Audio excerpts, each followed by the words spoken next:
السلام عليكم ورحمة الله وبركاته. الحمد لله والصلاة والسلام على رسول الله وبعد. سورة البقرة يوصل وشبت نمبر آیت پوری خبر شیء و 167 نن بشروع کو د یوصل اتشبت نمبر آیتنا او موږ دا خبره ذکر کړې وه چې د صحیح ایمان دپاره شپږ قاعدې ذکر کیږي. پنځمه دا ذکر کېده چې د هر انسان د خپل ځان سره غم دی او هر انسان له پکار دی چې د خپل ځان سوچ وکړي، خپله ذمهواري په خپله سره ته ورسوي.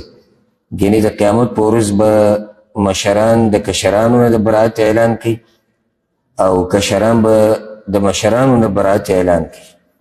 ځکه چې هر یو سره به خپل غمي.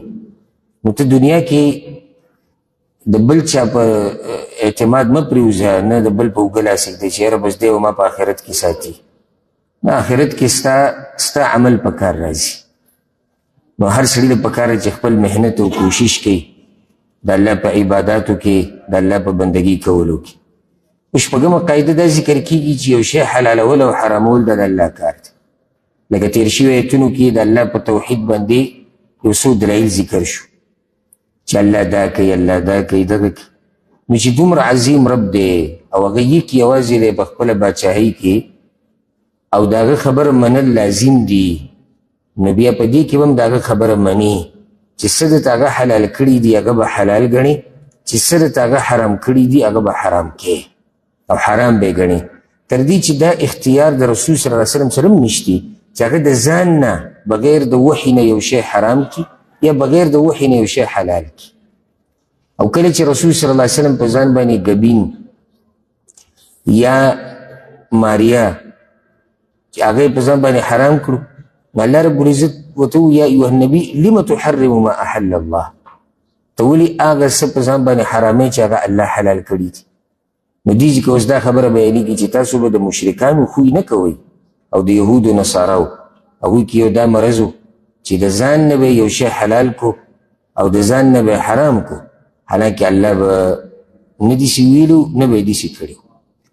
اعوذ بالله من الشیطان الرجیم بسم الله الرحمن الرحیم یا ایها الناس اے خلقو کلوا مما فی الارض حلالا طیبا، خورئ د هغه څه نه چې په ځمکه کې دي حلال پاک. ولا تتبعوا خطوات الشیطان، او مه روانېږئ په قدمونو د شیطان پسې. انه لکم عدو مبین، یقینا هغه ستاسو دپاره دشمن دی ښکاره. انما یأمرکم بالسوء والفحشاء، یقینا هغه امر کوي تاسو ته په بدۍ او په بې حیایۍ سره. وان تقولوا علی الله ما لا تعلمون، او دا چې تاسو ووایئ په الله باندې هغه څه چې تاسو پرې نه پوهېږئ. یا ایها الناس خطاب ټولو خلکو ته دی. کلوا مما فی الارض، خورئ د هغه څه نه چې په ځمکه کې دي حلالا طیبا، حلال او پاک. حلال ګوره هغه چې الله حلال کړی، پاک مطلب چې بدن ته عقل ته دې ته نقصان نه ورکوي.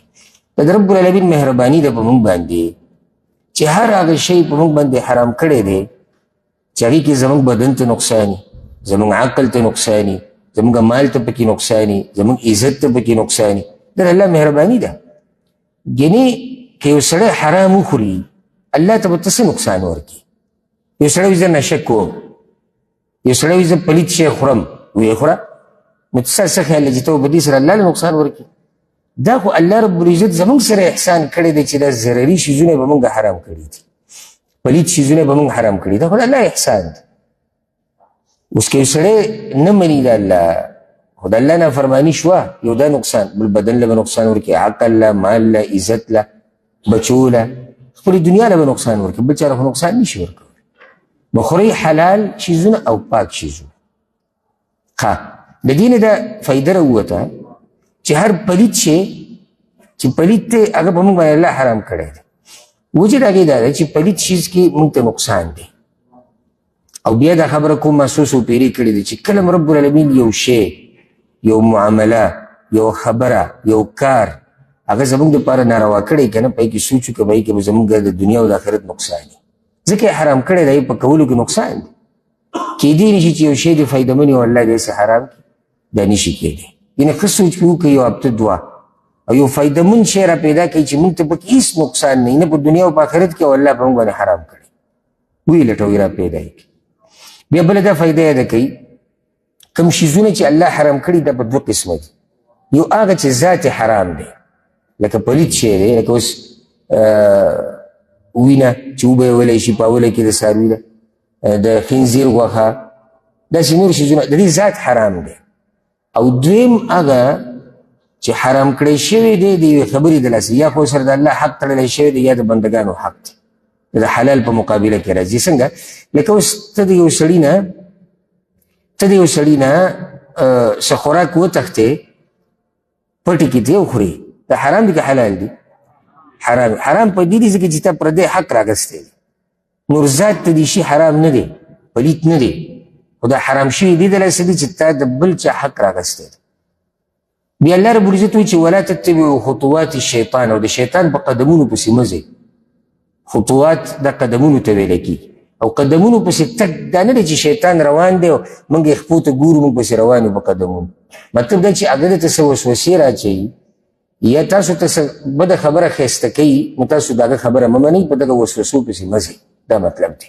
او خیال هم دی لکه الله وایي پاک او حلال خورئ، بیا وایي د شیطان تابعداري مه کوئ، او د هغه په قدمونو پسې مه ځئ. یعنې د شیطان په قدمونو کې یو دام ده، د هغه په قدمونو پسې تګ کې یو دام راځي چې ته حرام خورې او ته پلیت خورې. ولا تتبعوا خطوات الشیطان. بیا علماو تفصیل کړی چې د شیطان د قدمونو څه مطلب دی. لنډه ده چې څومره ګناهونه چې دي او څومره د الله نافرمانیانې دي، دا د شیطان په قدمونو پسې تګ دی. ځکه شیطان دا غواړي. هغه په هغه وخت کې کله چې الله رب العزت آدم علیه السلام پیدا کړو، په هغه وخت کې هغه څه په الله ته ویلي چې زه به ستا د بندګانو ته په هره لار کې کښېنم. خو هره لار کومه؟ یعنې هره لار د بندګۍ چې هغه الله ته رسي، زه به ورته کښېنم، ښۍ ته، ګس ته، مخې ته، شاته، د هر طرف نه به ورله راځم، او زه به دوی ګمراه کوم. الله هم پرېښود ځکه چې دا امتحان دی. نو شیطان پسې مه ځئ. او بیا الله ګوره تا په ما او تا کې غیرت راوچتی، انه لکم عدو مبین. الله وایي شیطان ګوره ستاسو ښکاره دشمن دی، ښکاره دشمن دی. سورة فاطر کې به راشي ان شیطان لکم عدو فاتخذوه عدوا. دی ستاسو دشمن دی، نو تاسو هم دشمن وګڼئ، دشمني ونیسئ، ستاسو خیرخوا نه دی.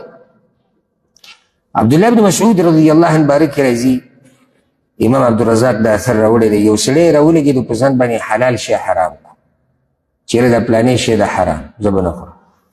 نو هغه ورته وایي هذا من خطوات الشیطان. دا هغه د شیطان په قدمونو پسې تګ دی چې یو شی تعالی الله حلال کړی دی او ته یې حراموې، یو شی حرام کړی دی او ته یې حلالوې. دا د شیطان په قدمونو پسې تګ دی.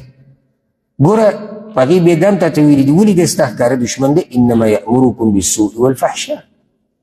هغه تاسو ته په بد کار باندې امر کوي او په فحاشۍ او بې حیایي درته امر کوي. ښه امر د شیطان څه دی؟ یعنې وسوسې در راځي. شیطان خو داسې وینا چاته نه کوي، خو هغه ته وسوسه راځي چې بد کار وکړه. السوء دې کې هر بد کار دننه راغی. فحشا هغه ګناه چې هغې کې فحاشي بې حیایي پکې، یا هغه ګناه چې هغې کې د حد نه تېروتلي، لکه زنا، قتل، جادو، شرک، سود. او دا هم ګناهونه دي، خو دا ډېر بد ګناهونه دي، ډېر قبیح دي، ځکه چې ګناهونه هم ټول یو مرتبه کې نه دي. نو چا داسې ویلي دي فحشا هغه ګناه ته ویلی کېږي. نو شیطان چېرته هم تا ته ګوره د ښه خبرې امر نه کوي. دا د شیطان یو طریقه ده چې ښه دروازه درته کولاوي، بیا درته بله بله بله، اخره کې دی په یو د الله په نافرماني ورننه باسي. دا د شیطان طریقه ده. نو ډېر هوښیار به اوسي د شیطان سره. او بله ده وی شیطان دا غواړي وان تقولوا علی الله ما لا تعلمون، چې تاسو ووایئ په الله باندې هغه څه، یا د الله په باره کې هغه څه چې تاسو ته پته نشته.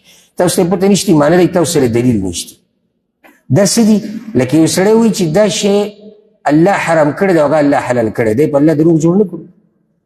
یا یو شی الله حلال کړی دی، دی وایي دا الله حرام کړی دی، په الله دروغ جوړ. د الله سره شریک نشتی په بادشاهي کې، په ذات کې، په نومونو، په صفاتو کې. او دی وایي چې نه د الله سره پلانې او علانې شریک دی، د پلانې سره برخه.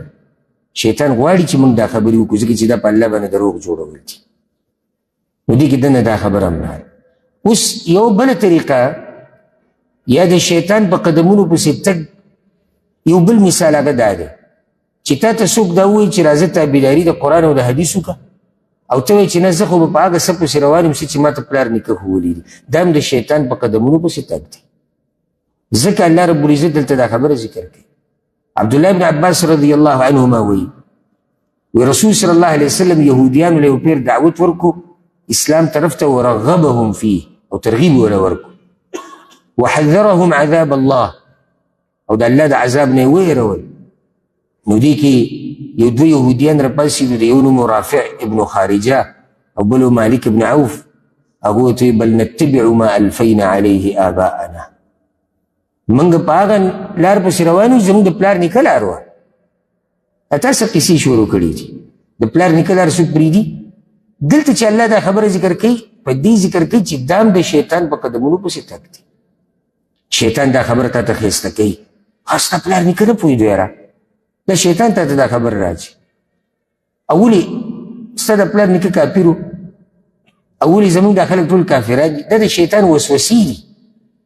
تا ته هېچا دا نه دي ویلي چې ستا پلار نیکه کافر دی، خو تا ته یو سړي دا ووایي چې الله دا وایي، د الله رسول دا وایي، د دې منل پکار دي. اوس ته خو به حیثیت د مسلمان ستا کار دا دی چې د الله او د الله د رسول خبرې ته غاړه کېږدي. دا کار و. شیطان منځ کې راغی تا ته وایي نو ولې؟ د پخواني خلک دا د شیطان د ښویولو یو طریقه ده چې بنده لره ښویي. نو صحیح د پخوانو سره زما سویمه ده. هغوی ته یو مسله د هغوی په وخت کې بیان شوې وه، یا خو به هغوی پوهه نه یا به قصدن هغوی دا کار کړی، الله پوه شه او هغوی پوه شه. موږ به ورته دعا د بخښنې او د مغفرت کوو، خو ما ته خو دا امر شوی دی بحیثیت د مسلمان چې کوم ځای کې تا ته د الله او د الله د رسول خبره راورسي، په هغې به عمل کوي. دا به نه په مقابله کې چې زما پلار نیکه. دلته الله ګوره دا مرض د یهودیانو ذکر کوي، د نصاراو، د مکي مشرکانو، ځای په ځای به دا راشي. نو ځکه علماوي دا آیت عام دی د هر هغه چا دپاره چې هغوی د پلار نیکه ړوند تقلید کوي او دلیل پرېږدي او وحي پرېږدي چې نه جي پلار نیکه. زه په خپله یو ورځ د یو کس سره لګیا وم او هغه تعلیم یافته جاهل و. تعلیم یافته جاهل یعنې دنیوي تعلیم ورسره و. ځکه موږ مخکې ورځو کې دا خبره ذکر کړه چې یو سړی که دنیوي تعلیمونه وکړي او قرآن او حدیث وایي نه پوه دی، هم پړ دی، دی بیا هم جاهل دی. دی که پوهه دی په خپل یو فن کې پوهه دی، نور دی پوهه خو نه دی. نو د پلار نیکه دا خبره روانه شوه. ما ورته وویل چې مثال کې ورته ما اوس پلار نیکه ظلم کوي، چې مثال که پلار نیکه د پوخانه د ظلم یو رواج روان کړی، ته هم ظلم کوي. یاره نو څه وکړو؟ پلار نیکه پلار خو به ځي دقه شانې ماته. یعنې که پلار نیکه ظلم کړی زه به ظلم کوم، که پلار نیکه ناروا ویلي زه به ناروا وایم، که پلار نیکه په غلطه روان وي زه به په غلطه ځم. داسې کوم ځای عقل دی. یعنې که دا دین تیلر کو که نه نو صحیح عقل دا خبره نه مني. یعنې اوس یو ماشوم راولو چې هغه هوښیار ماشوم وي او د هغه نه تپوس کوو چې بچي ته ووایه چې مشر په غلطه روان نو کشر به په غلطه روان، دا ماشوم به مو وایي چې نه، چې مشر په غلطه روان کشر به په غلطه نه ځي.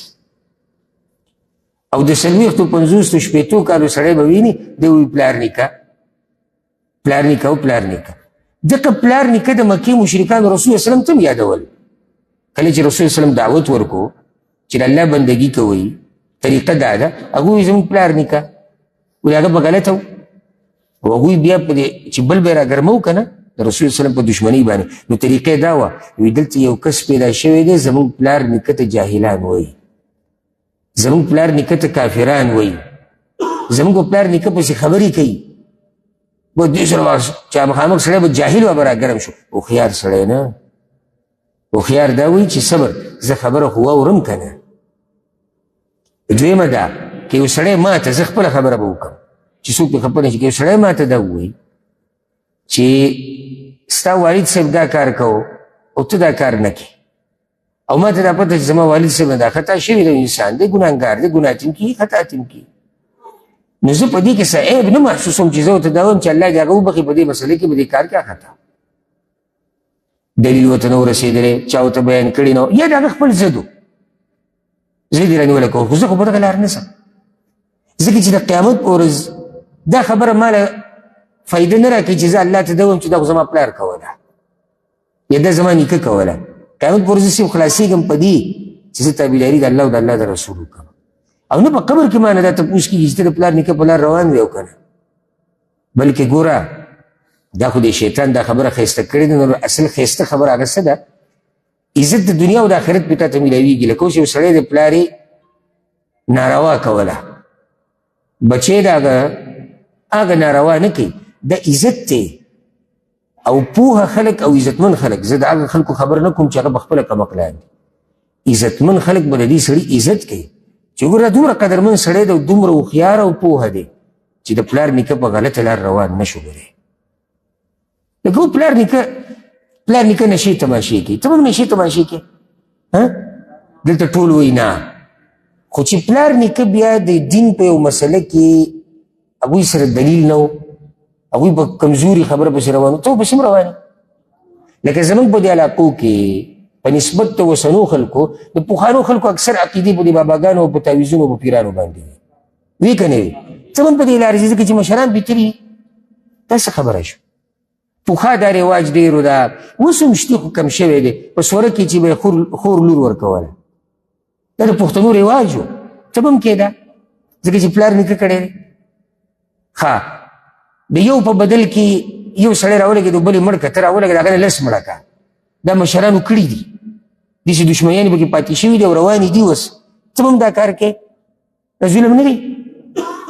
بعضو مشرانو څه کړي دي؟ پردي حقونه یې خوړلي دي. داسې مشران به نه تېر شوي؟ ښه ډېر پردي ځمکې نیولي دي، قسمونه یې پرې خوړلي دي، ګواهان یې ورله دروغ راوستي دي، دشمنیان یې پرې کړي دي، پردی حق یې خوړلی، ته هم په دې روان یې او دا به وایي چې زما پلار نیکه. دا څه خبره شو؟ که په پلار نیکه کې بې المازه تېر شوي ته به مونځ نه کوې؟ که پلار نیکه ګیره خریله ګناه یې کوله ته به هم خورې؟ پلار نیکه سود خوړو ته به هم خورې؟ نو موږ دا وایو چې پلار نیکه الله دې وبخي. د هغوی معامله د چا سره ده؟ د الله سره ده. زما خپله معامله ده د الله سره. کل نفس بما کسبت رهینه. الله وایي د قیامت په ورځ هر نفس به رانیولی شوی د هغه په معامله کې. قیامت په ورځ الله ما رانیسي زما په معامله کې، د پلار نیکه په معامله کې نه. نو که دنیا کې څوک ماله طعنه هم راکړي که نه، او دا به قمقلي چې ماله طعنه راکړي چې د پلار نیکه لار دې پرېښودې ده، دا طعنه څه نقصاني خو نه ده. ته بې ځان کون که، ته بې ځان کون که، وایي دې که نه، ته جاهلانو پسې روانې. دا خو دنیا د څوک به یو څه څوک بل څه. ته ګوره دې ته چې الله څه وایي، د الله رسول څه وایي. که نه دا خلک د سړي نه لیونی جوړوي. بیا پښتانه، بیا خصوصا پښتانه په یوه کې دې نه پرېږدي والله، په یوه کې.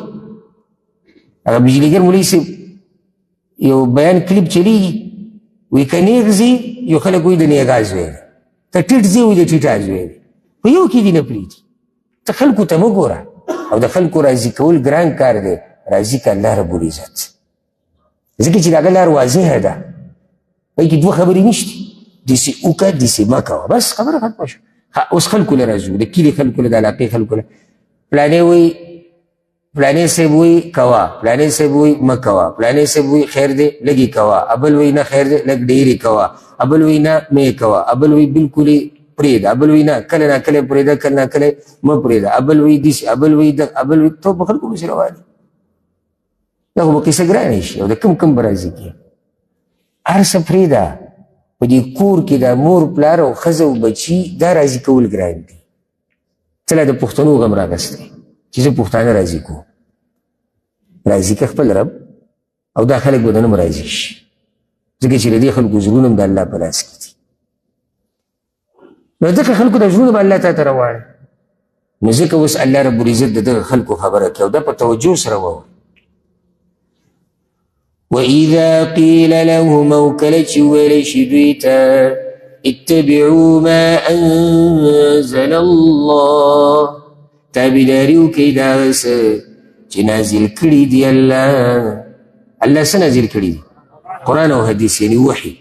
قالوا وی دوی بل نتبع ما الفینا علیه آباءنا، بلکې موږ تابعداري کوو د هغه لارې چې موږ موندلي دي په هغې باندې مشران خپل.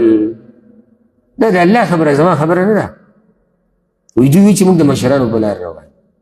دې کې ګورې دیني مشران هم دننه راغلي، صرف دنیوي نه، موږ خو دنیوي خبره وکړه، دیني مشران پکې هم راغلي. لکه اوس یو کس دی، یو عالم دی، او ته د هغه خبرې اورې، د هغه کتابونه مطالعه کې، او یو ورځ تاته یو کس ووایي چې دا عالم په دې مسله کې خطا شوی دی. څنګه خطا دی؟ وایي دلیل داسې دی او د ده خبره داسې ده. ته به دلته دا نه وایي چې دا عالم دی او دا خو بس غټ امام دی. غټ امام دی، لوی عالم دی، الله دې پرې رحم وکړي، خو انسان دی، د انسان نه سهو او خطا کېږي. په دې کې به دا خبره نه وایي. سوای د رسول صلی الله علیه وسلم نه په هر انسان باندې خطا او غلطي راځي. او الله قرآن کې وایي که دا قرآن زمانه علاوه د بل چا وي او بل چا لیکلی، په دې کې به ډېر اختلافات وي. صرف وحي هغه خبره ده چې په هر حال کې به مني. نور د الله او د الله د رسول د خبرو نه علاوه د هر چا په خبره کې څه اخیستی کېږي، څه پرېښودی کېږي. انسان دی، په ده باندې قسمه قسم حالات راځي. نو موږ به داسې نه کوو، صحیح ده، موږ به د هغه دیني شخصیت قدر او احترام کوو. موږ دا نه چې بېادبي کوو، قدر او احترام به هم کوو، که مړي دعاګانې به ولې هم کوو. خو دومره ده چې موږ ته د قرآن او د حدیث نه څوک ګران نشته. د الله او د الله د رسول د خبرې نه موږ ته ورب الکعبه که د چا خبره ګرانه، موږ ته مور پلار ډېر ګران دي، خو دومره راته نه دي ګران چې د هغوی خبرې له ترجیح ورکوو د الله په خبره یا د قرآن حدیث په خبره. موږ ته علما ډېر ګران دي، زموږ د سر تاجونه دي، موږ یې قدر کوو، موږ یې احترام کوو. خو موږ ګورې د عالم د هغه چې کومه خپله رایې ده هغې له ترجیح نه ورکوو په قرآن او په حدیث باندې، چې نه چې دا خو د مشرانو لار وه. نو مشران دوه قسمه دي، دنیوي، دیني. دا مسله ټولو دپاره ده، که دنیوي مشران دي او که دیني مشران دي چې په کوم ځای کې خطا شوي دي، غلط شوي دي، په هغې کې به یې تابعداري نه کوي. الله وی اولو کان آباؤهم، ایا اگر کو مشران د دوی، لا یعقلون شیئا، چې نه پوهېدل په څه شي، ولا یهتدون، او نه په سمه لارو، یو په سم روان. الله که چېرته دا مشران نه پوهېدو یا په نیغه لار نه وو، نو ته پسې بیا هم روان یې. زورنه ده چې دا د منلو خبره ده چې یو مشر نه پوهېدو ته په حق پسې روان یې، د یو مشر لار کږه وه ته په کږه لار پسې روان یې. دا زورنه ده. ځکه اوس ګوره الله رب العزت د کافر مثال بیانوي. ولې؟ ځکه چې کافر به تقلید کوو د پلار نکاح. د مکې مشرکان د چا په لار روان؟ پلار نکاح. وګوره د پلار نکاح لار پسې چې روان شي بې دلیله، د تا کندې ته ګزاري د تباهۍ. او ښکلی مثال په د ابوطالب والا. ابوطالب چې کله مړ کېدو، ښه خبرو او په خپل احسوس و پیرې ویلې، وایي راته پته ده چې دا رواره مې به حقه دي. او رسول وسلم لګیا دی، وایي ته کلمه ووایه، کلمه ووایه. او د هغه سره د مشران ناستو د مشرکانو ده، ورته عبدالمطلب لار کې څه پرېږدي، پلار یې ورته رایادو. اخرنۍ خبره هغه دا وکړه، دنیا نه لاړ ساتي ووته، وایي زه د عبدالمطلب په لار باندې. هغه لار وله څه فایده ورکړه؟ لار جهنم ته. صحیح ده، مشرکانو د هغه عیب ونه وي. اگر که هغه عیب نه و، خو د هغوی په معاشره کې عیب و چې ګوره د پلار نیکه لارې پرېښوده. خو تباهي ته یې وګوره که نه، همیشه ژوند یې تباه شو. نو ځکه الله اوس مثال بیانوي، یو ډېر ناشنا مثال دی. ومثل الذین کفروا، او مثال دا کسانو چې کفر یې کړی دی، کمثل الذي ينعق، په شان د هغه سړي دی چې اوازونه کوي، بما لا يسمع الا دعاء ونداء، هغه ګډو بیزو ته چې ناوري مگر اواز او چغه. صم بکم عمی، دوی کاڼه دي چاړاګان دي ړانده دي فهم لا یعقلون نو دوی سوچ نه لري. او بیا دا خبره مخې ته راغله چې صرف په ترجمه سړی نه پوهېږي چې څو پورې وضاحت نه شي. دا ترجمه بیا وضاحت ته ضرورت لري. مثال د کافرانو داسې دی لکه یو شپنکی چې اوازونه کوي ګډو بیزو ته ګډې بیزې صرف اواز اوري نور خو په څه نه پوهېږي. سړی چې دا څنګه نو وضاحت یې داسې دی. د دې یو څو مطلبه کېدی شي. یو الله پیغمبر ته وایي دا مشرکان د پلار نیکه په لار کې داسې ورننوتي دي که نه داسې ورننوتي دي که ته دوی ته ډېر قرآن او حدیث بیان کړي که نه خو دوی پرې نه پوهېږي صرف ستا اواز یې په غوږونو لګي نور پوهېږي پرې نه. لکه یو شپنکی چې ګډو بیزو ته لګیایي نو ګډې بیزې خو صرف اواز اوري پوهېږي دغه شان دوی نه پوهېږي. یو وضاحت دا شو. دویم دا وایي دې کې د مشرکانو د باطلو معبودانو د بوتانو بدي ویلی شوې ده. وایي دوی چې پراته دي د بوتانو ته چغې وایي نو د دې مثال داسې دی لکه شپنکی چې لګی ګډو بیزو ته چغې وایي خو ګډې بیزې اواز اوري خو پوهېږي خو نه. نو د دوی دا بوتان خو د ګډو بیزو نه هم بدتر دي هغوی خو اوري هم نه. ګډې بیزې اواز خو اوري که نه اگر که پوهېږي نه په دې کې هغوی او بوتان یو شان دي خو د دوی هغه اوري هم نه. نو دا څنګه معبودانو ته پراته دي ځکه خو الله وویل ړانده دي دوی کاڼه دي دوی چاړاګان دي فهم لا یعقلون دوی عقل نه لري. ځکه چې عقل یې لرلی داسې معبود ته څوک پرېوځي. او ځکه به راشي په سورت طه کې الله رب العزت د بني اسرائیل باره کې خبره کوي وایي سامري دوی له بوت جوړ کو د سخي په شکل کې نو ولې دوی نه پوهېدو په دې خبره چې دی خو نه اوري او نه جواب ورکولی شي. نو دا څنګه رب دی چې نه اوري او نه جواب ورکولی شي ته به څنګه معبود ته پروت. درېیم وضاحت دی کې بعضو علماو دا کړی وایي مخکې د پلار نیکه د تقلید مسله بیان شو نو مثال د دوی بیان شو چې دوی د پلار نیکه په لار پسې روان دي دوی ته صرف دقه پته ده چې دا د پلار نیکه لار ده نور دا پته ورته هم نشته چې پلار مې په غلطه و او که په صحیح و. لکه څنګه چې ته د ګډو بیزو نه مخکې روان شي شپنکی روان یي که نه او ګډې بیزې په ده پسې روانې څه پته ورته چېرته هم بوځي هېڅ پته ورته نه بل شان دوی دي پلار نیکه پسې روان دي او د سره دا پته ورته هم نشته چې پلار نیکه په کوم طرف روان خو نه چې موږ د پلار نیکه په لار پسې شو. نو دا الله څومره جوور مثال بیان مثالونه د رب العالمین ځکه قرآن کې الله وایي را به شي وما یعقلها الا العالمون. الله وایي زما په دې مثالونو باندې پوه خلک پوهېږي پوه خلک.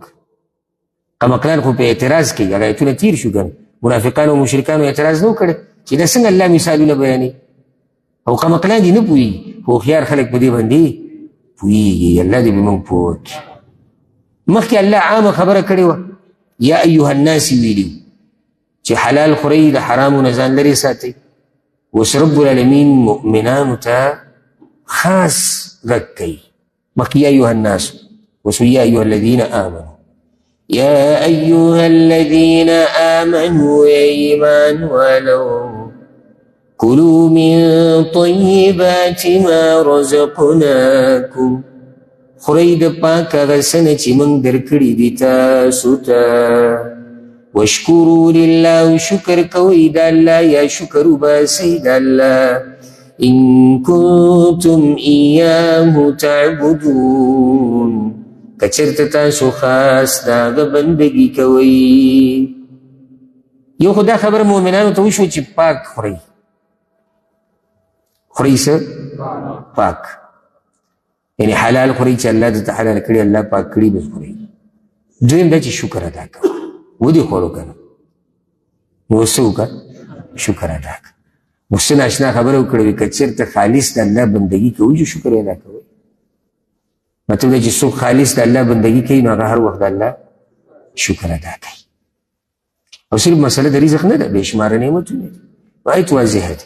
اوس د دې نه بعد الله رب العزت مخکې وایي چې حلال خورئ د حرامو نه ځان ساتئ. نو دا حرام څه دي چې د دې نه ځان وساتو نو رب العالمین یو څو قسمونه ذکر کوي. یو څو قسمونه، حالانکه حرام د دې نه هم زیات دي، حدیثونو کې راغلي دي، بیان شوي دي، هغه ټول دلته نه دي ذکر، نو ولې دلته دا یو څو ذکر کېږي؟ جواب، بعضو علماو دا ویلي دي، وایي دا په هر شریعت کې حرام و، یعنی یو داسې آسماني شریعت نه دی راغلی چې بای کې دا حلال، نو دا متفقه طور باندې حرام دي، نو ځکه ذکر شو، یعنی حرام نور هم شته. چا دا ویلي دي، وایي دا به مشرکانو حلال ګڼل او کافرانو، نو ځکه په خاص توګه الله ذکر کړو. او چا دا ویلي چې دا بنیادي محرمات دي، بنیادي شیزونه چې الله حرام کړي دي، نو صرف دا نه دي حرام، نور هم حرام شتي، بعض په قرآن کې ذکر دي او په حدیثونو کې بیا ډېر زیات دي. انما حرم علیکم المیته، یقینا الله حرام کړي د په تاسو باندې مرداره، والدم او وینه بیولی شوي، ولحم الخنزیر او غوښه د خنزیر، وما اهل به او هغه څه چې اواز وکړی شي په هغې باندې، بغیر الله د پاره د نزدېکت د غیر الله، فمن اضطر غیر باغ ولا عاد، نو څوک چې محتاج شو چې نه دی طلبګار د خون او نه دی زیاتې کوونکی، فلا اثم علیه، نو نشتی ګناه په ده باندې، ان الله غفور رحیم، یقینا الله بخونکی مهربان دی.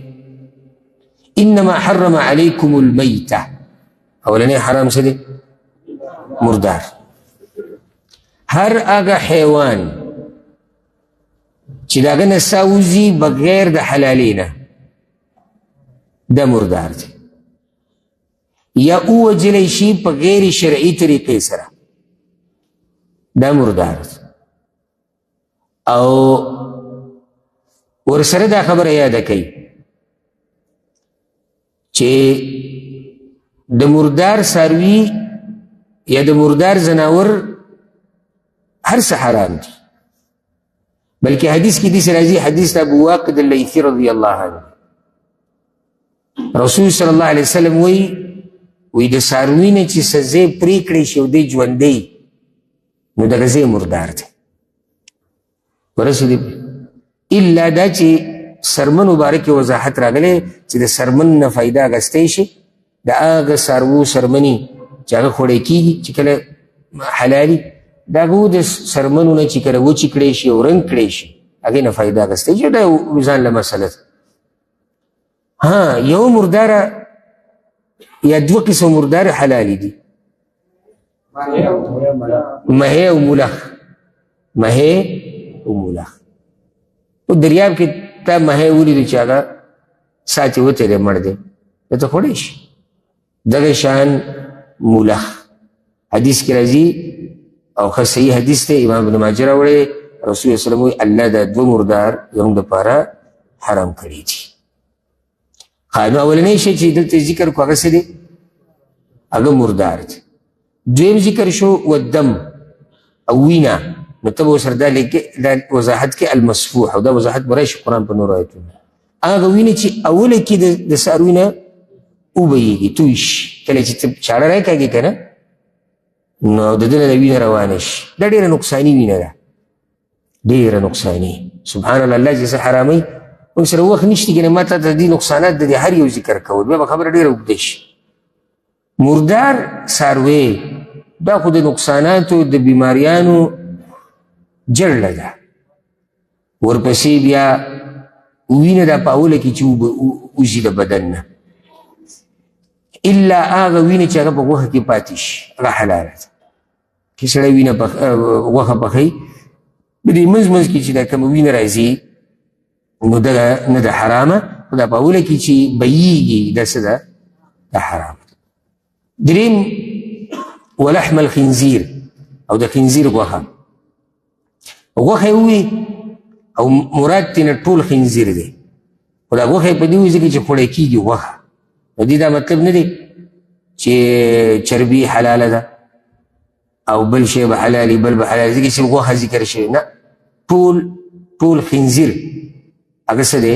حرام دی. نقصانات پکې ډېر زیات دي په غوښه کې، او بل په دې خنزیر کې د وستو وي، نو دا فایده یاده کوي د کوم شي غوښه چې ډېره خوري په سړي کې اکثر هغه صفات پیدا کېږي اکثر په سړي کې هغه صفات هغه پیدا کېږي چې ته کوم شي غوښه هم ډېره خوري سبحان الله هغه اثرات په انسان باندې کېږي نو دا د اوس دی او ځکه د ده غوښه حرامه ده بل د ده په غوښه کې چې کوم جراثیم دي او کوم نقصانات دي که د هغې نه خبر شي نو د خپل رب د دې کلام سره به دې محبت ښه ډېر شي او عظمت د هغه به ستا په زړه کې ډېر شي دا ډاکټران اوس دا خبرې بیانوي د خنزیر په غوښه کې دا دی او دا دی او دغه دی او بیا هم چې دی نو دا غیر مسلمه چې دی خوري بلکې د هغوی غټ پروګرام ده کوي لکه څه مونږ چې کله یو سړي ډېر اکرام کوو یا خو له خخ کرور ګډه لالو یا اوښ ولالال کې بعضو علاقو کې بعضو علاقو کې میخه وایي دا غټ پروګرام دی د هغوی غټ پروګرام صحیح خنزیر او دا خنزیر سبحان الله الله داسې یو پلید شی پیدا کړی چې داسې هسې روان وي سړی ورته وګوري سړي ته کرکه کېږي زه اکثر دا خبره کومه چې الله یې حلال کړي که نه په دې کې ناشنا خوني لکه اوس ته غوجلې ته ورننوځي که نه دې غوجلې کې څومره بینې ګوره او هغه د ګډو بیزو غوجلی په سړي دا بین بد نه لګي نه دا ګډې بیزې په سړي بدې لګي نه دا میخه نه دا غوا نه دا اوښان نه دا چرګان او نه نور داسې حلال لکه سړي ته کرکه نه کېږي اوس یو سړی تا لاس نه ونیسي او بودي چې هغه ځای نه چې سپي پکې ولاړ وي اول خو ته ورننوځې نه او چې ورننوځي به څومره کرکه او کله به سپی می ته څه نیسي او کله به خولې ته څه نیسي او کېدای شي دستانې دې په لاس کړي چې الله یې حرام کړي که نه بیا حرام وي اوس دې منګک ته وګوره سړی چې ته وګورې سړي ته الټۍ ورشي الله حرام کړی د رب العالمین لوی زور دی لوی چې هغه ورته حلال وایي که نه حلال سبحان الله هغه څاروي سره لوی خو پرېږده د وړو سره هم مینه محبت دی که دا ګډې بیزې واړه ورته هم خوشحالي پاتې له مشرانو دې نه څه کرکه نه کړي ځکه چې کوم رب چې دا پیدا کړي د هغه حلال ګرځولی دی ورسره دا مسله یاده که یو حدیث کې داسې هم راځي صحیح مسلم کې دا حدیث دی کله چې رسول وسلم مکه فتح کړه په هغه وخت کې دا خبره کړې وه چې الله رب العزت حرام کړي دي د شرابو خرڅول د مرداره خرڅول د خنزیر خرڅول او بوتان خرڅول نو د دې نه دا معلومه شو چې خوراک کسب نه دی حرام خرڅول اخیستل هم حرام دي خرڅول اخیستل هم حرام دي څلورم چې کوم ذکر شوی دی هغه څه چې په هغې باندې اواز اوچت کړی شي لغیر الله د پاره د نږدې کېدو غیر الله ته د بابا په نوم څاروی حلالول د ولی په نوم منښتې نظراني دا حرام دي دا به نه خوري اگر که د حلالولو په ټیم کې به د بسم الله ویلی دي اگر که د حلالولو په ټیم کې بسم الله ویلی خو هلته مسله په نیت کې ده چې دی حلالوي د چا دپاره مسله دا ده دا خو دی شرک کوي شرک کوي که نه کوي ته به یې نه خوري نو دې نه دا مسله ووته دې درګاهونو او دربارونو باندې چې دا کومې مالګې پرتي او چینیانې پکې پرتي او دیګونه میګونه د بعضو یارانو هلته تللي وي نه نه موږ پکې څه عقیده نشته خو داسې د دیګ نه وریجې خورو ته دا معلومات وکړه چې دا دیګ دلته د چا په نوم ورکړی شوی دی ته دا معلومات وکړه او غالب ګمان دا دی بلکې ګمان نه یقین ته خبره رسي چې په دغه دربارونو کې څوک څه ورکوي او درګاهونو کې نو چې ډېر کم وي چې د الله لپاره به ورکوي نور هم د دغه پیر او ولي او بزرګ او د قبر والا لپاره ورکوي که نه داسې نه ده نو په دې غټو درګاهونو دربارونو کې زموږ په دې ملکونو کې ښه دیګونه پخېږي راپخېږي او سبحان الله شیطاني کار دی که نه نو شیطان د تمنځ کې نه کیني اوس که د خیر خبره راشي لکه ته داسې وایي چې یاره د مسلمانانو له روجمات یو پروګرام جوړول چې ته شاذ و نادر به ته یو دسترخوان زموږ په ملک کې ویني چې هغه به لګېدلی ماښام کې روجمات دی یا پېشمنۍ دی ځکه چې عبادت دی او د الله دپاره دی نو شیطان منځ کې راځي خو ته ورشه دې دربارونو ته چې کوم حل جوړي دننه نه خوا او شا کې چې کومې علاقې هغه اکثر د دې خیراتي دیګونو دوکانونه وي چېرته مې لیدلي که نه لیدلي نو هغه دا کسان راځي او دا والا 500,000 دومره دیګونه به ورکړي دا والا 1,00,000 دومره دیګونه به ورکړي او دا یو ګرم ماحول ولې ځکه چې کار شیطاني دی نو شیطان ښایسته کړی دی خو چې کوم کار د الله دپاره وي هلته به ډېر لږ خلک ومومي دی دلته منځ کې شیطان تا ته کیني دا به غریب شو دا به دا شو دا به دوسي شو دا خو ستا بچیم دي او دا ګډ ګډ دیګونه چې به دې قبر کې ورکې دلته نه دی یېرېږي د غریبۍ نه نه ورسره د بچو غم دی نه بل څه غم دی ځکه چې دا کار شیطان لره خوشحالۍ ورسېدی بي که نه د رب مهرباني ته ګوره فمن الضر نه څوک چې مجبوره شو مجبورتیا په دوه قسمه یا خو چا پې ټوپک کېښوده تماچې کېښوده چې ویې خوره او ویې څښه او شی حرام دی الله پې تا نه رانیسي دویمه مجبورتیا دا دی چې دی په خپله مجبوره شو لکه یو سړی دی په سفر باندې دی او توخه د سفر د سره ختمه شوه او دی وږی شو دومره وږی شو چې بس مري دومره تږی شو چې مري او دته شراب میلاو شو یا دته د خنزیر غوښه میلاو شو یا دته مرداره میلاو شو نو دومره ته دی خوړی شي چې دی پې ژوندی پاتې شي او دی پې حلالو ته ورسي خو دوه خبرې الله ذکر کړي غیر باغ ولا عاد غیر باغ ولا عاد یو وضاحت دا دی باغي هغه چې دی به په اصل کې لټونکی نه دی د دې چې دی پسې ګرځېدلی دی نه اخو دی ضرورتمند شو یعنې دی په دې پسې نه ګرځېدو چې زه شراب څکم یا زه مرداره کړم ولا عاد او بیا به د حد نه تېروتل پکې نه کوي شرابو ته ضرورت راغی څکو ته په یو ګوټ باندې ستا ګزاره کېږي او ته پې حلالو ته رسې نو دوه ګوټه به نه کړي معمولي غوښه که د خنزیر وخوري نو دی پې رسي حلالو ته نو د هغې نه به ډېروي نه دا مطلب دی نو ځکه یې ووایي فإن الله غفور رحیم الله مهربانه دی شفقت کوونکی دی مهرباني دا ده که نه ګوره ته داسې ونه وي چې نه دا بندګان دې مړه شي نه مهرباني دا ده وایي زه خیر دی وخوره خو څومره چې څه ضرورتي او زیاتې به پکې نه کې زیاتې به پکې نه کې اوس انجام د هغه چا بیا بیانوي څوک چې وحي لره پټوي د دنیوي لالچ د لاسه ځکه چې دا مسله یهودو نصاراو کې هم وه په نورو کافرانو کې هم وه بعض شیزونه الله حرام کړي هغه به دوی پټول هغې ته به حلال وي بعض څه الله حلال کړي هغه به دوی پټول او هغې ته به حرام وي او دې آیت مخکې تېر شوی دی وضاحت یې هلته ښه شوی إن الذين يكتمون ما أنزل الله من الكتاب یقینا هغه خلک چې پټوي هغه څه چې نازل کړي دي الله د کتاب نه ويشترون به ثمنا قليلا او اخلي په هغې عوض لږ لکه څه لږ ټوله دنیا د دې وضاحت مخکې شوی أولئك ما يأكلون في بطونهم إلا النار دا کسان چې په خپلو خېټو کې مګر اور ولا يكلمهم الله يوم القيامة او خبرې به نه کوي دوی سره الله په ورځ د قیامت ولا يزكيهم او نه به پاکوي دوی لره ولهم عذاب أليم او د دوی دپاره عذاب دردناک دی څوک چې پټوي حق لره دپاره د دنیا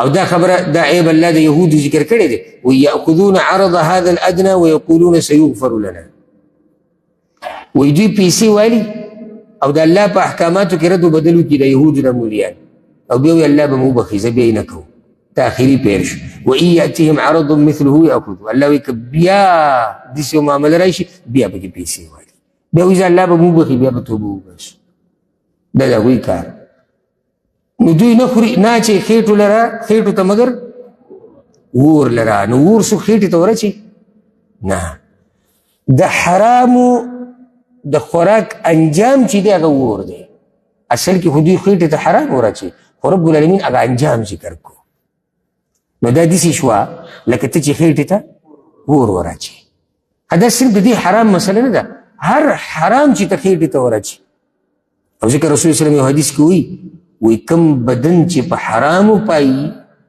هغه بدن د اور ډېر حقدار دی کم بدن چې په حرامو پایي فالنار اولا به نو اور بیا د ډېر حقدار دی چې اور ته دې لاړ شي هر کله چې حرام خوري که نه نو دې ته به کې سوچ کوو چې راته خېټې ته څه وراچي. بله دا ولا یکلمهم الله، او الله به دوی سره خبرې نه کوي. دې سزا ته وګوره، قیامت پر ورځ به الله دوی سره خبرې نه کوي، ځکه چې الله به دوی ته په غضب کړي.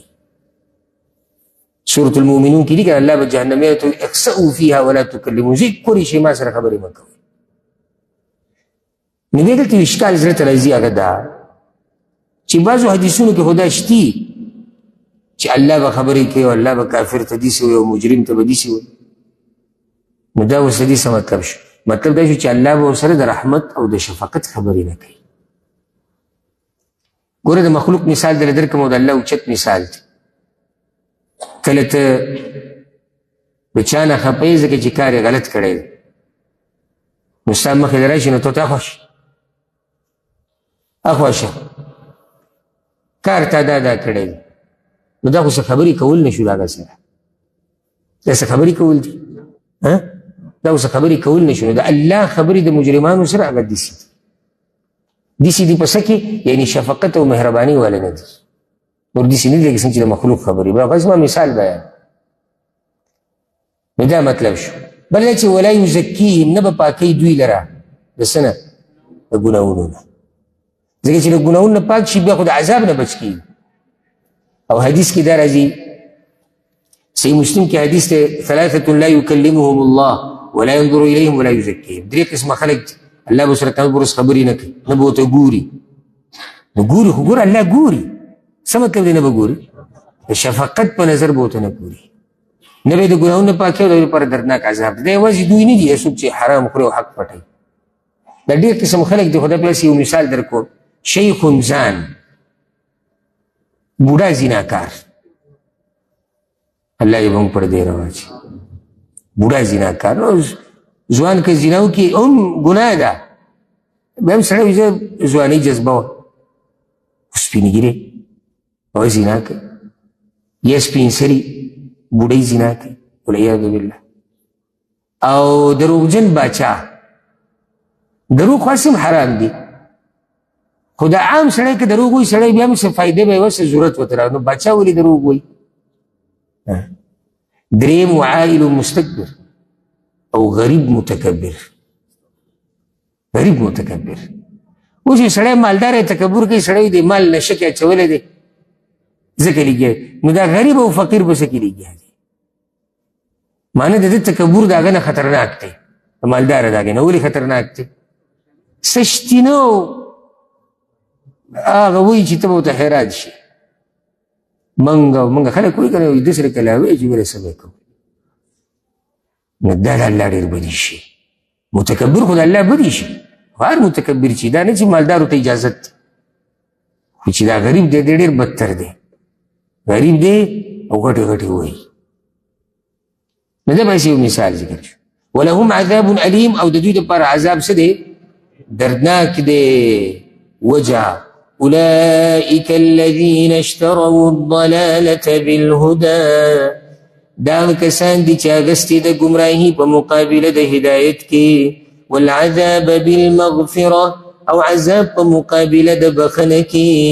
فما اصبرهم على النار، نو څه ډېر صبرناک دي دوی په اور. څه ناشنا د دوی صبر دی په اور. او دا تعجب دی، دې ته تعجب وایي.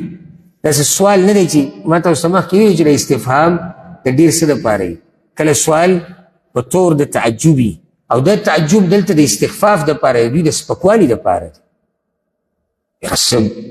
صبر والا دي، نو څه صفت یې نه کېږي چې یاره دا صابر خلک دي. معنی دې اور ته ځان ټینګ کړی دی. ګوره ځکه چې یو سړی رالګي هدایت خرڅوي، ګمراهي یې لري، د الله بخښنه خرڅوي، عذاب لري، ځان یې ټینګ کړی دی. نو ځکه بعضو مفسرینو دې وضاحت کړی دی، مطلب دا دی فما اصبرهم علی النار، یعنې څه جرأتمند دي د الله په اور باندې، څه جرأتمند دي په عذاب باندې، چې ښه په خپله مرضۍ یې الله خو څوک مجبوره کړي نه دي، په خپله مرضۍ یې هدایت خرڅ کو، ګمراهي واغسته، په خپله مرضۍ یې جنت خرڅ کو، جهنم واغستو، په خپله مرضۍ یې بخښنه د الله خرڅه کړه، عذاب یې واغستو. څه جرأتمند دي دوی. نو دا جرأت د دوی سره صفت لایق نه دی، دا تعجب دی او استخفاف دی، سپکوالی دی. دا بیا قانون والا لکه چې یو سړی حرام اخلي د حلالو په مقابله کې، دینداري په مقابله د بېدیني په مقابله د دیندارۍ کې، ټولو باره کې دا دی چې څه جرأتمند دی. ګوره ځان یې داسې ټینګ کړی دی چې دی اور ته دې لاړ شم خو دا کار کوم. بله وجه ذلك بأن الله نزل الكتاب بالحق، دا عذاب په دې چې یقینا الله نازل کړی د کتاب په حق سره. الله وحی را لېږلې ده د حق کار کولو دپاره او په حق سره، او دوی پکې اختلاف وکړو. دوی ته غاړه کېنښود که ویې نه منه، دا خبره پکې پټه ده دلته، او دوی په کې اختلاف وکړو. الله کتاب راولېږو په حق سره، دوی پکې اختلاف وکړو، دوی ورته غاړه کېنښود. نو چا چې اختلاف کړی دی الله وی وَإِنَّ الَّذِينَ اخْتَلَفُوا فِي الْكِتَابِ، او یقینا هغه کسان چې اختلاف کړی دی په کتاب کې، لفی شقاق بعید، خامخا په مخالفت کې دی لري. شق ما ته صبر جوړی کنه دا طرف ته وایي، یعنی حق یو طرف ته دی دی بل طرف ته دی، یعنی مطلب ډېر لرې چلی دی په دشمنۍ کې. نو ځکه عذاب دغه سخت دی. اوس په دې راروان آیت کې الله رب العزت د نیکۍ وضاحت کوي چې دا نیکي دا څه ته ویلی کېږي. او دوی د مخکې دا خبره یاده کوي. اوس چې کوم آیتونه شروع کېږي، دا راروان چې کوم آیتونه دي، د دې نه بعد اوس الله رب العزت بعض احکام هغه به مؤمنانو ته ذکر کوي د دې روان آیت سره. لکه د قصاص مسله به بیانېږي، د قصاص مسله، بیا د مرګ په وخت کې وصیت، د روجې احکام، اعتکاف مسله، د دعا مسله، دغه شان د حج مسله، د سود مسله، د طلاق مسله، د عدت مسله، د رضاعت مسله، چې خاونې مړ شي د هغې مسله، د الله په لار کې مال لګول، د هغې طریقه، د هغې آداب، دا مسلې به اوس بیانېږي. او دا آیت نه دی دا موږ چې اوس کوم شروع کوو لیس البر، دیزې پورې تقریبا سورة البقره تقریبا نیمه شوه. سوره بقره تقریبا موږ نیمه ووایي. نو دا نیمه اولنۍ نیمه چې کومه موږ ووایي دې کې غالبا موضوع د بني اسرائیل روانه، او بني اسرائیلو کې خصوصا د یهودو نصارا منځ کې راغلي دي، او منځ کې د مکې مشرکان هغه هم راغلي دي. اوس احکام التشریع بیانېږي په دې بله نیمه کې، د شریعت احکام حلال او حرام. اول پیر مهاجرین او انصارو ته چې کله هغوی لاړو مدینې ته او د هغوی یو ملک قایم شو، نو ځکه ورته دا مسلې بیانېږي. ملک د مسلمانانو جوړ شو که نه، په دې ملک کې څه کول غواړي څه کول نه غواړي، دا ټولې مسلې وبیانېږي. ځکه به ګوره د قصاص مسله راځي، نورې مسلې به پکې راځي. ځکه چې ژوند چې تېرې دې لپاره یو قانون پکار دی، قانون هغه د الله دا کتاب دی، د رسول اسلام حدیثونه دي. نو په دې خبره د اول نه ځان پوه کوي. د روان آیت په شان نزول کې دا خبره یاده کوي. مخکې ګوره د قبلې مسله بیان شوه چې قبله هغه اوس کعبه شوه. امام ابن ابي حاتم په صحیح سند سره دا قول راوړی د ابوالعالي رحمه الله نه، وی یهودو به وي قبله که دا زمونږ دا او نیک کار بس دقه دی، نصاراو به وي زمونږ دا دی. الله دا ایتونه راولېږل چې نیکي یوازې دغه نه ده. بعض علما وی کله چې د مسلمانانو دا قبله بدله شوه کعبې ته شوه، نو دی مسلمانانو کې هم لږ داسې هغه خوشدلي ورته وې که هغه ډېر امیدونو کې ننوته ورته وې، بس دوی ته هم داسې ښکاره شو چې بس پوره مکمل نیکي هم دقه ده چې ته محکم طرف ته وګرځې کعبې ته. رب وله تربیت کوي چې نیکي صرف دغه نه ده چې تاسو یو کار ته ډډه ولګوئ چې بس خوشحاله جي موږ خو بس قبله کعبې ته مخ کو، کعبې ته خو دې مخ کو، خو نیکیانې نورې هم شتي، دا تربیت پکې د مسلمانانو کېږي او رد په یهودو نصاراو باندې کېږي چې دغسې نیکي ده. نو په دې کې زموږ دپاره دا تربیت شو چې یو کار ته ډډه مه لګوه چې بس هغې ته نیکي او عبادت وی او نوره قصه ختمه ده. نجي موږ خو چې دی هره میاشت 100-200 روپۍ ورکوو، بس دې څه لمونځ نشته، اودس نشته، اذکار نشته، نور څه عمل نشته، ورکوو. او زمونږ بابا چې دی هغه هم قرباني کوي او زمونږ نیا هم قرباني کوي، دغې ته پراته دي. ټول دین هغه دوی د کور په دې څاروي حلالولو کې دی. ها بعض نیم صرف مونځ نه عقیده شته، نه زکات شته، نه جهاد شته، نه اذکار شته، نه علم شته، نه نور څه عبادات دي. نو ټول دین ته صرف مونځ څنګه ټول دین ګڼه؟ الله وایي ادخلوا فی السلم کافه، په دین کې پوره ورننوځئ د الف نه د یا پورې. ښه بعض صرف روجې ته پروت دی، ټول کال د ډډه لګولې چې رمضان میاشت به راځي او زه به روجې نیسم. هغه روجې ماشاءالله سهار مانځه نه باید ویده شي، ماښام مانځه ته چې 15 منټه پاتې راپاتې همونه روجې خو مونځ.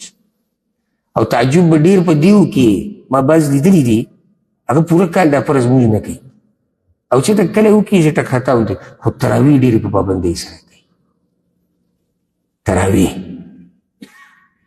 داسې سپینه ټوپۍ ورته له زیاتي په سر کړي او دې روجې کې اجامت هم لږ ګډ کړي او تسبیم او اعلان کېده چې اختر دی نعیس راولنۍ کرسۍ د بوک کړي. دا ښه دینداري ده. دا لکه بس دا دین چې د دی چې څه ته دینداري وي او څه ته بېدیني وي. اوس کار روان دی. نو تراویحو ته یې کتل سمایي یو کس سره زه میلاو شوم مشر سره ډېر بېدینه و، که ژوندی الله دې ورته هدایت وکړي. نو هغه د منځه مسله شو، نو هغه وایي چې دا فرض مونځ نه کوو، دا زه نه کوم. البته وي د اشراق مونځ نه پرېږدم او تهجد نه پرېږدم. دا نه وي اشراق او تهجد زه نه پرېږدم، فرض نه کوم.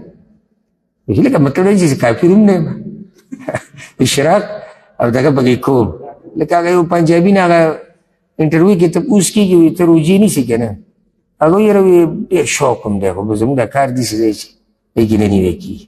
وایي تراویح کې وایي دغې ته هم زموږ ډېر زړه کېږي. هغه چې موږ د ډیوټۍ نه راشو داسې ستړي نو یې روژه ماتې په پېشمنۍ کې نو هغوی کافر هم نه داسې کاپیتاره منډه زموږ نه کافران جوړ کړو.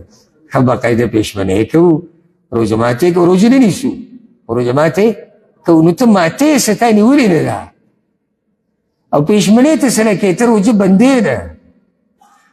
نو ده ته اوس د روژې پوره عبادت په څه کې ښکاري؟ خوراک پکوړې خو خورو که نه، روابزه شربت. روژه دا ده، د بعضو روژه دا ده، د روژې بحث به راشي سبا به انشاءالله موږ د روژې احکامات بیانو. د بعضو روژه هغه روابزه پوره کړلی شي، روابزه، پکوړې، سموسې چې دی راپاسي او غوسه به یو دا ګړمبېږي راګړمبېږي به دومره لږې پکوړې دومره لږې سموسې. لکه ته د سموسو د پکوړو غم وړی، ته د دې روژې غم وکړه چې دا به الله قبوله کړي او دا روژه دکه نه ده دا کومه چې تا نیولې ده، ته دې غم وکړه. نو الله دې زموږ په حال رحم وکړي. الله وایي صرف نیکي دغه نه ده چې سړی یو عمل پورې ونښلي. ګوره نو سړی به اوس ما نه ده تپوس وکړي چې ولې دې کعبې ته مخ کول نیکي نه ده؟ نو څنګه بیا الله دلته وایي چې نیکي صرف دا نه ده؟ څه مطلب شو؟ یو مطلب دا شو چې یعنې د دې نه علاوه هم نیک اعمال شته، د دې سره به هغه هم کوئ. دویم بعضو مفسرینو ډېر ناشنا وضاحت کړی دا دا وایي اصل کې مونږ چې دې قبلې ته مخ کوو که نه، دا مونږ د الله د راضي کولو لپاره، مقصد زمونږ هغه د الله راضي کولي قبله وسیله ده. څه دی؟ وسیله ده خو مقصد نه دی. الله وایي مقصد له توجه ورکړئ، وسیلې ور ډېر وننکړئ. د الله راضي کول مقصد دی. صرف دا نه چې بس مونږ ته کعبه میلاو شو مزید دي، کعبې ته چې تا مخ وګرځو نو ولې الله وی دی کې سوچ وکړه اوس پې ورسېدې که ونه رسېدې ها لیس البر نه د نیکي خاص ان تولوا وجوهکم دا خبره چې تاسو واړوئ مخونه خپل قبل المشرق والمغرب په طرف د مشرق او مغرب نیکي صرف دا خو نه ده یو وایي زه یهودیان وایي منګه او نصارا وایي منګه مسلمانان هم داسې بس دغې ته کاره شوي دي ولكن البر مگر نیکی دا غچا ده ولكن البر دی که اوس پټه خبره ده هغه داسې ولكن البر بر من آمن بالله مگر نیکی دا هغه چا ده چې په الله ایمان راوړی دی یا ولكن ذا البر من آمن مگر د نیکۍ خاوند هغه څوک دی چې دا کارونه کوي دا کوم چې روان ذکر کېږي نو په دې کې د ایمان ارکان اخلاق اعمال دا ټول ذکر کېږي د آیت کې او واضح دي ډېر وضاحت ته به ضرورت نه ولكن البر مگر نیکی دا هغه چا ده من آمن دا هغه چا ده چې ایمان یې راوړی دی بالله په الله باندې والیوم الآخر او په ورځ وروستنۍ والملائکة والکتاب والنبیین او په ملائکو په کتابونو په ټولو رسولانو دا ایمان دی اصل نیکي دا ده عقیدې مسله ده یهودیان وایي موږ نیکي کوو لګیا نو اول خو دغه قبله منسوخ شوې ده دویمه ده د دې به څه کوو ټول کتابونه منل غواړي آخرت منل غواړي انبیا منل غواړي دا د ایمان ارکان دي د ایمان څو ارکان دي شپږ دي کې کوم یو نه دی ذکر تقدیر وآت المال على حبه او ورکی مال لره سره د محبت د هغه نه یوازې به دې ته هم نه پرېوځي چې بس بدني عبادتونه به کوې په جیب دې لړم کېنولی دی که نه چې نه دغه طرف راته مه یادوه شیخ صاحب په دغې سره زمونږ طبیعت نه خرابېږي دې طرف کې ګرځه راګرځه الله وی پوره نیکي به کوې بیا او ورکی مال لره علی حبه په محبت د هغه سره اوس محبت د هغه سره ضمیر ذکر شوی دی او چې دا ضمیر چا ته راجع دی هغه نه دی ذکر شوی دلته نو ځکه به دې کې مفسرینو وضاحتونه کړي او ورکی او لګی مال سره د محبت د دغه مال سره محبت دا کله چې کله انسان روغي او امیدي د ژوند او یریږي د غریبۍ نه د مال سره محبت یې که نه ستاسو که مال سره محبت نشي زه غلی ناست مال سره محبت یې که نه نو دې قربانۍ ته وګوره چې د مال سره محبت ته بیا هم د الله دپاره لګوي یا وآت المال على حبه او ورکی مال لره سره د محبت د الله نه یعنی الله سره دومره محبت دی چې د مال د هغه دپاره قرباني کوي ضمیر الله ته راجع شو چا داسې وي د ورکی مال لره سره د محبت د دې لګولو نه یعنی دا لګول د مال د الله په لار کې د خوښ دی دا عبادت خوښ دی او چا داسې ویلي دي او ورکی مال لره سره د محبت د هغه چا نه چاله چې ورکی که یتیم دی که غریب دی که مسکین دی که دیندار دی که کونډه ده که هر څوک دی ځکه چې علم سړی چې مال وکړي والا د محبت نشته نو دی مال لګوي ټولې خبرې پکې راغلې مال لګوي او د الله سره محبت دی مال لګوي او د مال سره محبت دی مال لګوي هغه خرچ کولو خوښ دی سره محبت دی او څلورم مال لګوي اچھا باندې چې لګوي د هغه سره محبت دی ورکوي چاله ذوي القربى خپلوانو ته واليتامى والمساكين او يتيمانان او مسكينان وابن السبيل او مسافر ګوره یو خو هغه غریب دی مسکین دی یتیم دی کونډه دا خو هر وخت محتاج دی مسافر دا په اصل کې دا ټکی مسافر دی ها خو موږ پښتو کې څه وایو موږ مسافر وایو پښتو کې چلیږي عربۍ کې نه چلیږي تو اوس عربي سره لګې چې زه مسافر یم، تو ته انا مسافر نه انا مسافر، زه سفر کوونکی یم یا سفر مې کړی. دې وقتي طور حاجتمند دی اگر کمالدار ی. دا خبره یاده کړئ. ګورئ د مسافر دا مسله دا نه چې مسافر به څه غریب څنګه لکه اوس ستا په کلي باندې یو مسافر تېرېږي، ښه مالداره دی خو دغه ځي کې هغه ته ضرورت راغی یا خو سره مال ترې پاتې شوی دی، لار ترې ورکه شوې ده، ځای د اوسېدو نشتي، د خوراک څه بندوبست نشتي او ته په ده مال لګې. دا نه چې ته به اول معلومات کې چې بینک بیلنس دې څومره دی، مسافر صاحب شوړه د سره څومره ده چې مونږ کار وکړو. نه مسافر دی ولګوه، دا د الله بندګي ده. اگر که دی مالدار دی، مسافر دپاره دا نه چې دی به همیشه غریب او کیدی شي دی غریب وي، کیدی شي غریب وي نو بیا خو اجر ښه ډېر دی، په غریب دی خرچه مو وکړه او هغه څه دی هغه مسافر هم دی. والسائلین او سوالګرو ته نو مخکې غریبانان ذکر شو که نو سوالګر ولې خاص ذکر کېږي؟ جواب کله د بعضو غریبانانو دا غریبي داسې چې بیا هم ځان کنټرول کړی، خو کله دا غربت دې مرتبې ته ورسي چې بغیر د سوال نه ګزاره نه کېږي. الله دې موږ وساتي او الله دې موږ پر دې رواچي. او کوم چې سوالګر دي غریبانان دي رب العالمین دې د هغوی په حال رحم وکړي. کله سړی لاس نیولو ته مجبوره شي نو ځکه خاص ذکر شو. وفي الرقاب او په ازادولو د سټونو کې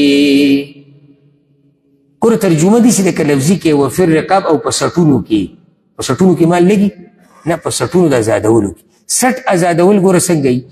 مری غلام ازادول، پخوا به دا غلامان په پیسو خرڅېدو نو دیندار سړی به دا به لوی عبادت و، لکه ابوبکر صدیق به دا کار ډېر زیات کوو، عثمان بن عفان، عبدالرحمن بن عوف رضی الله عنهم او داسې بعض نور صحابه کرامو چې الله وله مال ورکړه نو هغوی به د بل کس نه دا غلام دا مری دا وینځه په پیسو واغسته او بیا به آزاد کړه چې زه ته آزاد دا شو. دغه شان قیدي آزادول ګوره موږ د دې عبادت نه بلکل غافله یو، د قیدي آزادول. څنګه لکه اوس یو سړی دی هغه جیل کې ناست دی د څه پیسو د لاسه، په ده باندې پیسې دي، په ده باندې دیت دی، داسې به ووایو دیت پې دی یا د چا قرض دی پې، دا پیسې چې ته ورکړې دا سټ ازادول دي. دا شان بعض علما دي که وایي په چا باندې چې قرضې دي او ورکولی نه شي او ته ولې دا قرضې ختمې کړي دې ته مو وایي سټ ازادول. دا سړی خو دې ازاد کړو که نه د قرضو د بوج نه، د قرضو بوج په جیل کې د قید کېدو نه څه کم نه دی نو ځکه دا به کوم دننه راغی. واقام الصلاة وآت الزکاة او قائم کی منځ ورکوي زکات. والموفون بعهدهم اذا عاهدوا او پوره کوونکي د خپل وعدو کله چې وعده وکړي. صفاتو ته خیال دی که نه دی؟ او پوره کوونکي د وعدو دي کله چې وعده وکړي، که د الله سره او که د مخلوق سره. والصابرین فی البأساء والضراء او زه صفت کوم د صبر کوونکو په تکلیف د مال کې او تکلیف د بدن کې. الله د دې خلکو تذکره کوم یا صفت والصابرین دې ځینې خبره بیا داسې شو، اگر که دا خبره پکې شته نه محذوف ده.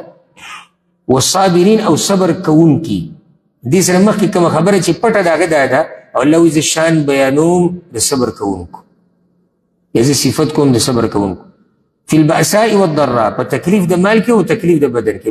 تکلیف دو قسمه، مال کې کله انسان ته تکلیف ورسي، قرضې پي، څوک ترې پیسې وخوري، څوک ترې حق وایلي، او کله به تکلیف د بدني. الله یې موږ دواړو تکلیفونه وساتي، دوی صبر کوي. وحین البأس او په وخت د جنګ کې، کله چې مسلمانانو د کافرانو جنګ کې، دلته مراد جنګ ګوره د مسلمانانو نه دی په منځ کې، یا الله خو صفت کړی دی چې جنګ کې صبر کوي. ځکه زه لګیا یم د فلاني مسلمان سره جنګ کو نه، د مسلمان جنګ د کافر سره هغې کې چې په میدان جهاد کې صبر کوي، ځان یې راټینګ کړی دی، ډېر ګران کار. الله څه وایي ګوره اولئک الذین صدقوا دغه کسان رښتیني دي په څه کې؟ په ایمان کې الله سره چې کوم لوز کړی په هغې کې نه اخو صبر خو عمل شو، نه اخو ایمان د ایمان په دعوه کې ذکر شو. دوی رښتیني دي په دې اعمالو کې د الله لپاره کوي، په دې کې دوی رښتیني دا ټولې خبرې پکې دننه راغلي. واولئک هم المتقون، او دغه کسان هم دوی تقوادار دي. که غواړې چې تقوا په ځان کې راولي که نه، نو دا آیت به څو څو پیرې سره د ترجمې ووایې چې تا ته پته ولګي چې د تقوادارو صفات کم یو دي. اوس د دې بعد مسله د قصاص بیانېږي، او ما تاسو ته وایي چې اوس د مسلمانانو لپاره احکامات دي. نو مسله د څه بیانوي؟ د قصاص. ګوره د دې ځای نه که موږ دا حکمونه شمارل شروع کړو که نه، نو څلوېښت حکمونه به ذکر کېږي. څو؟ څلوېښت. پای کې اولنی دا واله، اولنی حکم د قصاص دی. د مسلمانانو یو ملک قایم شو، او چې ملک قایم شو نو د دې ملک امن به څنګه برقرار ساتلی کېږي، د هغې دپاره د قصاص مسله ذکر کېږي چې بد امني نه او د هر چا حق هغه ته میلاو شي. نو ځکه شریعت کې قصاص ته، قصاص په اصل کې په عربي کې بدل اخیستو ته وایي، بدل اخیستو ته. قصاص دی د هغه چا دپاره چې هغه عمدن قتل وکړي، ځکه چې یو قتل په خطا سره دی او یو قتل د عمد په شان دی، هغه جدا مسله. دا به ته زه بیا سورة النساء کې بیانوم انشاءالله. خو دلته مسله د کم قتل ده؟ دلته مسله د قصدن قتل ده. ورسره دا مسله یاده کوي، او دا ډېره ناشنا فایده ده چې اولنی قصاص چې په اسلام کې اخیستی شوی دی قتل په باب کې، هغه په 8 کال د هجرت کې، 8 کال د هجرت کې رسول الله صلی الله علیه وسلم د طائف غزا له روانو، هغه وخو او په دې کې یو سړی ولګېدو د بنو لیث خاندان، بل سړی مړ کړو د حذیل قبیلې نه په یو علاقه کې چې دغه علاقې نوم بحرة الرغا. بحرة الرغا کې دغه سړی راولګېدو د بنو لیث قبیلې، دا بل کس مړ کړو چې هغه د حذیل خاندان نه، نو رسول الله صلی الله علیه وسلم دغه نه قصاص واخیستو. دا اولنی قصاص دی په اسلام کې چې هغه د قتل په باب کې دی، د په 2 کال په 8 کال. اوس دوه خبرې نور یادې کوي. دویمه مسله یا په دې دوو کې اولنۍ واله قصاص او څومره چې شرعي سزاګانې او حدود دي، د دې قایمول او نافظول د حاکم وخت کار دی، زما او ستا کار نه دی. یعنې دا نه چې الله ما ته وایي چې ته تماچه راواله ته یې مړ کړه، یا تا ته وایي چې ته ټوپک راواله ډز تې وباسه، یا توره راواله سر تې ووه. نه، په یو علاقه کې حدود قایمول د الله د حاکم کار دی. په دې باندې اتفاق دی د علماو. دا مسله قرآن او حدیث نه واضح ده. ولې؟ یوه، د حاکم نه څوک تپوس نشي کولی، نو فوزا نه جوړېږي، جاخه نه جوړېږي. لکه اوس حکومت راولګېدو او حکم یې ورکړو چې د پلاني نه سر ووهئ، نو سر به ترې ووایي او هر څه به غلی شي، څوک د باچا نه تپوس نشي کولی چې سر دې ترې ولې ووهه، بدل ترې اخیستی شي. خو که چېرته افراد دا کار شروع کړي نو بیا به دښمني ښه ډېره شي چې ښه د زموږ کس وجلی دی، موږ به اوس دی ووجو. دویمه، خلک به پکې خپلې دښمنیانې وباسي او منمانیانې به کوي. یو کس به رالګي بل به مړ کړي. ولې؟ وایي جي دی زیناکارو ځکه ما رجم کو. نو دا به اوس موږ چا ته ثابتو او څوک به یې ثابتوي چې دی زیناکار و که نو، نو دا د حاکم د قاضي د مشرانو کار دی. ورسېدی پې که نه، نو رب العالمین چې څه زموږ دپاره رالیږلي په هغې کې زموږ خیر دی.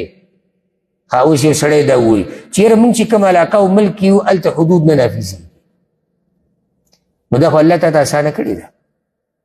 څنګه یې ته اسانه کړې ده؟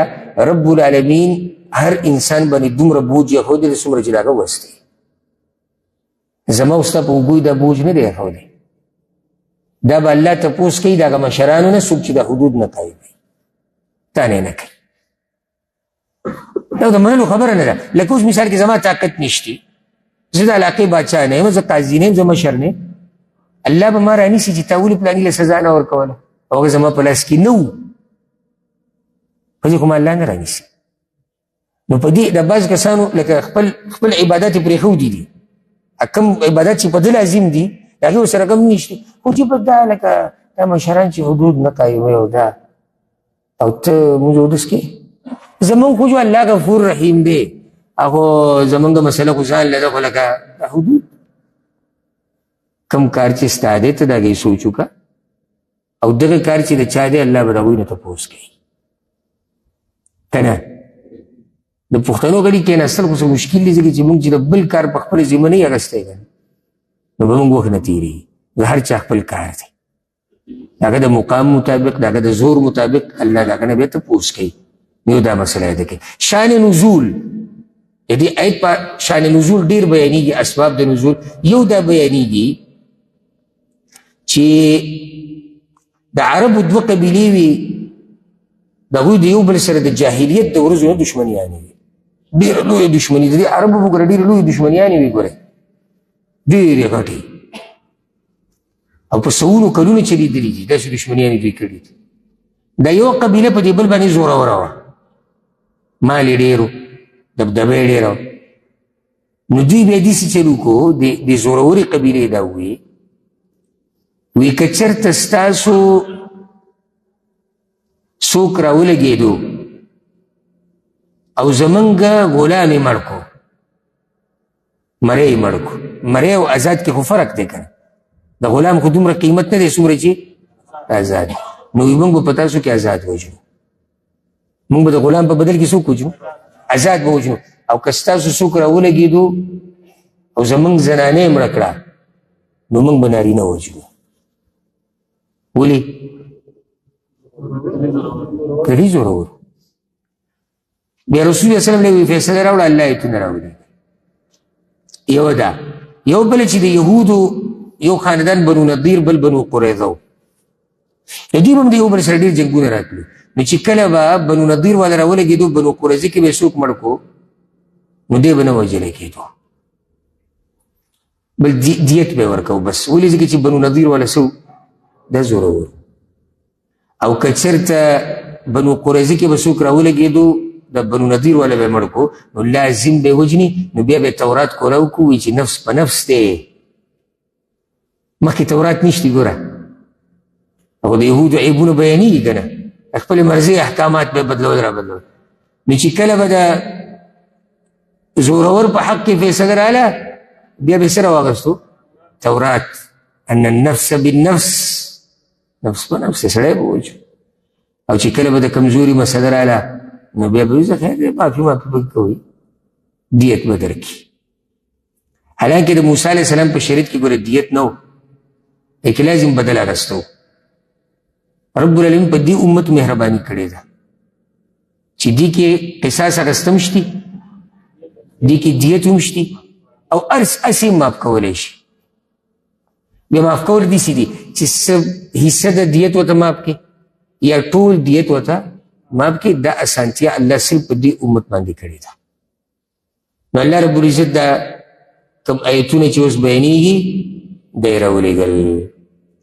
یا ایها الذین آمنوا ایمان والو کتب علیکم القصاص فی القتلى فرض کړی شوی دی په تاسو باندې قصاص نافظول په باره د وجلی شوو کې نو څو پورې چې له علماو سره نه ناست که نه او ټول قرآن او حدیث دې را جمع کړي نه او کتلي نه علم سړي ته نه راځي اوس یو سړی د کور کې ناست دی کورنی مفتي دی او د ښځې او د بچو خوا کې ناست دی او د قرآن ترجمه ګوري او الله وایي چې کتب علیکم القصاص فی القتلى الله وایي چې قصاص نافظول په تاسو لازم دي په باره د وجلی شوو کې نو سهار مانځه نه مخکې یا وروستو نوي فتوه دا ده چې قتل خطا پکې نشتي خو چې کم سړی ووجلی شو دا بل به وجلی کېږي ځکه چې هغوی یو ټوټه دلته وکته نور خو دا غریب سره وضاحت نه دی معلومه چې فی القتل دلته کم وجلی شوي مراد دي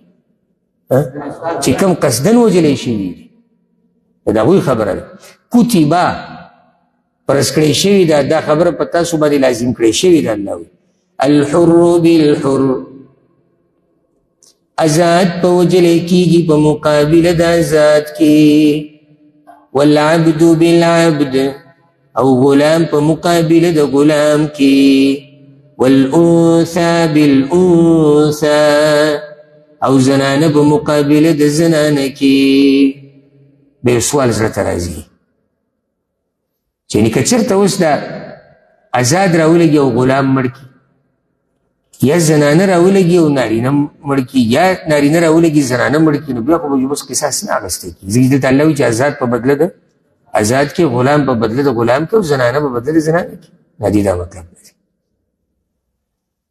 هغه به وجلی کېږي شریعت کې عدل دی یو سړی راولګېدو زنانه یې مړه کړه وجلی کېږي د دې آیت څه مطلب دی بیا دغه مسله را روانه سورة المایده کې راځي ان النفس بالنفس هلته داسې خبره نفس په مقابله د نفس کې دی هغه نفس زنانه دی هغه نفس نارینه دی نو د دې څه مطلب دی دا خو اصل کې د دې موقع مناسب خبره الله وکړه چې تاسو نه غلام وجلی دی نو د غلام په بدل کې تاسو آزاد څنګه وجلی لکه غلام راولګېدو غلام یې مړ کو نو تاسو څنګه بیا د غلام په مقابله کې څوک وجلی آزاد وجلی یا د هغوی زنانه راولګېده ستاسو زنانه یې مړه کړه نو تاسو په مقابله کې نارینه څنګه وجلی پوه نه شوئ پوه شوئ د دې آیت مطلب دا دی فمن عفي له من أخيه شيء بس هغه څوک چې معافي وکړی شو هغه ته د طرف د ورور د هغه نه د څه شي یو کس ته معافي وکړی شو معافي وکړی شو قاتل ته من اخیه د ورور د هغه د طرف نه ورور یې څوک دی نو مقتول خو مړ دی مقتول وارثان بعض وایي مقتول کو نو مقتول غریب قبر کې پروت دی ابو د څه معافي وکړي که چېرته قاتل ته معافي وکړی شو د ورور د هغه د طرف نه یعنې وارثان د مقتول او خیال هم دی ورور یې ورته ووایي ها څه ورته ووایي ورور دوه خبرې یوه د مسلمانانو د رشته دومره کمزوري نه ده ګورې ډېره مضبوطه رشته ده بیا هم دا ورونه دي دویمه په ګناه کبیره سره مسلمان کافر کیږي نه دلته سړی وجلی دی ګناه یې کړې ده که نه ده غټه ګناه ده خو مسلمان دی ځکه چې مسلمان رور دی رور یې ورته ووایي نو کافر کیږي انسان په هغه ګناه سره چې الله او د الله رسول یې بلې سره کافر کیږي نور دا د خوارجو مذهب دی چې هغوی په هر ګناه باندې مسلمان کافر کوي او دا د کافر زو ده او دا ټکي مه وایي دا ټکي ګورې زموږ په دې ژبو باندې د خروج نظریې چې انسان کې راځي هغه د دې ټکو د لاسه راځي دا د کافر زوی د یهودی د هندو چا تا ته ویلي چې د هندو دی او د کافر دی او د یهودی دی د ده به یو 10 روپۍ په چا باندې چې 10 روپۍ ولې ورنه کړي د یهودی کافر شو بس لاړ یهودو ته ووتو دلته سړی را لګېدلی بل ثابت سړی وجلی دی الله وایي که ورور ورته معافي وکړي کافر شوی نه دی ته څنګه کافر کړې په دې کې ډېر احتیاط کوه ګورې چا چې په چا باندې د کفر فتوا ولګوله حدیث کې راځي او دغه سړی د دې لایق نه و ادره واپس کېږي اوله خبره نه ده نو که چا ورته څه معافي وکړه ما وایي که نه معافي داسې چې یا خو دیت یې ورته نیم معاف کو یا دا چې قصاص یې ورته معاف کو دیت یې ترې وغوښتو چې زه قصاص موږ نه غواړو بدل نالو وجلی کېږي به نه خو موږ له به دیت راکوې یا پوره یا صبرخه نو بیا ادب یې زده که فاتباع بالمعروف